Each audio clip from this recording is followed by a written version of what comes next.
So speaking of that, the sales, when you're talking about the sales, you have booked how many orders for?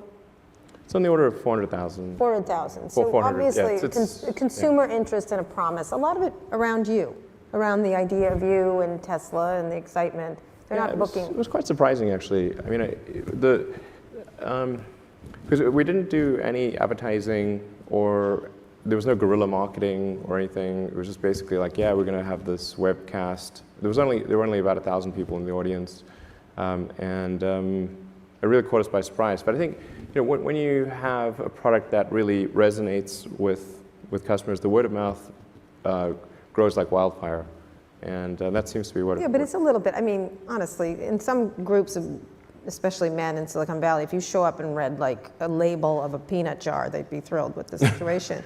So, I mean, a lot of this does base around you, like the idea of you and the excitement around this exciting entrepreneur.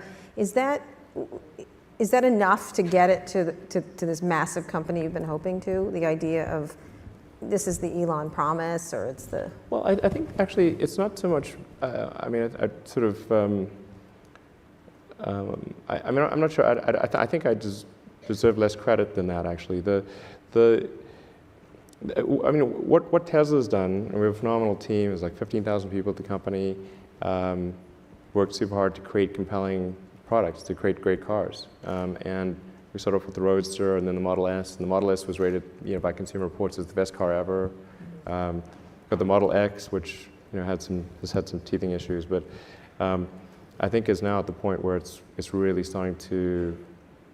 I think it's really, quite sublime at this point, and so people look at that and say, okay, well, if Tesla's made these cars, then probably the next car they make is going to be, the also, less expensive one. Also a great car, and but so it'll be a great car, but it'll be affordable. And it's like, great, okay, that sounds like something I want. So this next car, the price is. It's starting at 35,000. Yeah. Okay, affordable. Okay, when do you get to the really affordable, the way down much lower than that? Yeah, I mean, it's important to point out that 35,000, particularly when factoring in the lower cost of electricity versus gasoline, and that the maintenance cost is much less. You don't have to have oil changes. You never need to replace your brakes because the car uses regenerative braking, so the brakes last as long as the car does. It's basically you just need to replace the tires. Like that's about all.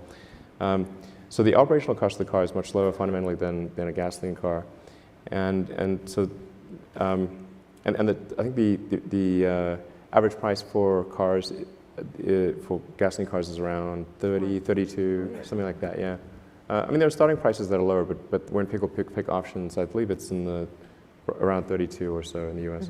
So we're pretty close to that average. But that's your base price, right? I mean yeah, but it's going to be a great car. That may not be the ASP for the car. No, but it's going to be a great car even at 35. So it's like even if you order no options at all, it'll be great. But you're likely to have a mix where the average car that you actually sells for a little more than that. Yes, probably. It's probably going to be it's probably going to be some higher number.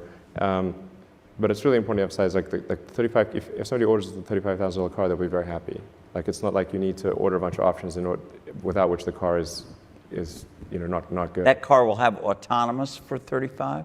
I have I'm going to do another Tesla event, maybe at the end of the year, talk more about that. And well, so you could start here. It will be real big news if I start here. We don't mind that.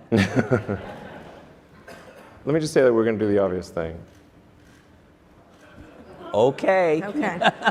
Got it. It's really obvious. So cup holders, good. Okay. Yeah. So Brilliant. Brilliant. Those things are nuanced. All right, absolutely.